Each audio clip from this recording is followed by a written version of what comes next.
พี่ Merry Christmas បងប្អូនទាំងអស់គ្នាថ្ងៃនេះប្រជុំសតែស្អាតថ្ងៃនេះគឺខ្ញុំមានកម្មវិធីនៅផ្ទះមីងចាគឺ birthday បងអូនស្រីខ្ញុំហើយនឹងគឺ Christmas Eve ថ្ងៃទី24នេះគឺគេបើកកាដូចែកគ្នាអញ្ចឹងណាហើយនេះនៅមុខផ្ទះគាត់គឺរៀបចំភ្លើងស្អាតមែនតែនកាលមុនផ្ទះខ្ញុំនៅជាប់មីងខ្ញុំហ្មងតែខ្ញុំផ្លាស់ប្ដូរទីលំនៅទៅនៅជិតហាងវិញឥឡូវនេះខ្ញុំបានមកដល់ខាងក្នុងផ្ទះនេះបងប្អូនស្រីខ្ញុំឆ្នាំហ្នឹងគឺគាត់អត់ចង់ញ៉ាំនំខេកទេគឺគាត់ចង់ញ៉ាំដូណាត់ហើយនេះខាងផ្នែកកា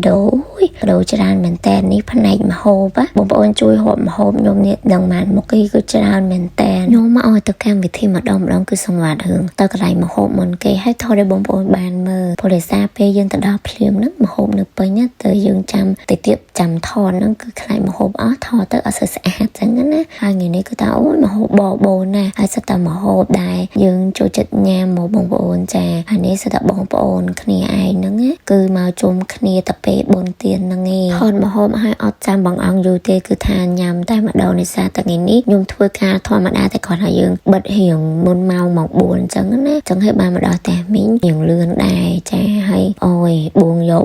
មកឃ្លាណោះមានសយោមានបុកលហុងអីនេះហើយថ្ងៃនេះឈ្នះជាងគេហ្នឹងគឺរឿងបោតែម្ដងបោនេះគឺមានតាំងពីកាដូមានតាំងពីមុខណូអែមានតាំងពី Merry Christmas New Year អូយច្រើនហ្មងហើយនេះអត់អស់ចិត្តណាមកថតឡើងម្ហូបទៀតហើយកន្លែងនេះដូចសយោដូចនៅស្រុកខ្មែរខ្ញុំឃើញគេបង្ហោះវីដេអូអូយឆ្ងាញ់មែនតើបងប្អូនអើយស្រួយក្តៅនេះដល់ពេលមកហូបច្រើនមុខពេកខ្ញុំញ៉ាំអត់បានគ្រប់មុខសោះ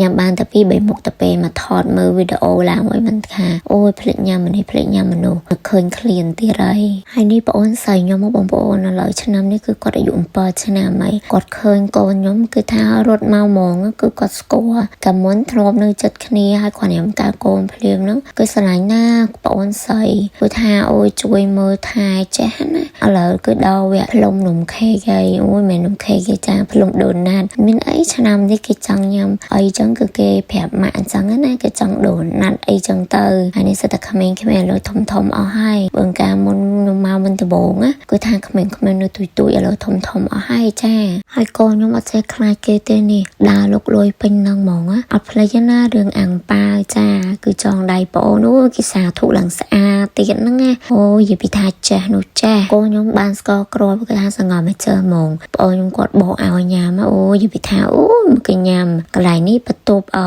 playground របស់ប្អូនខ្ញុំចាហើយប្អូនកូនខ្ញុំគឺថាដឹងស្គាល់កន្លែងគឺគាត់ចូលទៅបន្ទប់ហ្នឹងហ្មងញ៉ាំអីហើយខ្ញុំអង្គុយបានមួយផ្លែតខ្ញុំក៏បានជំរាបលាមីងទៅផ្ទះវិញគឺបានបើកកដោនៅផ្ទះគាត់ទេចាដោយសារតែបញ្ញាមកបើកកដោនៅផ្ទះខ្លួនឯងហើយណាមួយស្អែកហ្នឹងគឺបញ្ញាត្រូវទៅលេងនៅរត់ផ្សេងមកកន្លែងចាគឺដល់វគ្គជូនកដោគ្នាថ្ងៃនេះម៉ាក់គាត់ឲ្យកដោទៅប្តីខ្ញុំហើយបកកខ្ញុំវិញអត់ទាន់ស្គាល់កដោទេអូនថ្លៃខ្ញុំគាត់ចែកកដោឲ្យម្នាក់មួយចាទឹកចិត្តគឺថា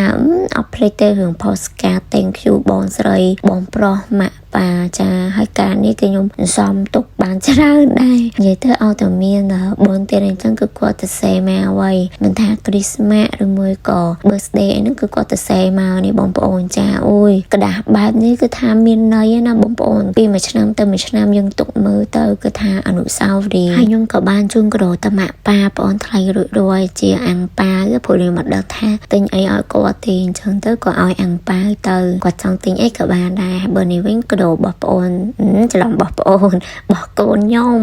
នេះលេរបស់កូនគឺថាខ្ញុំចូលចិត្ត brand ហ្នឹងលាបឲ្យកូនទៅក្អូបហើយស្បែកទន់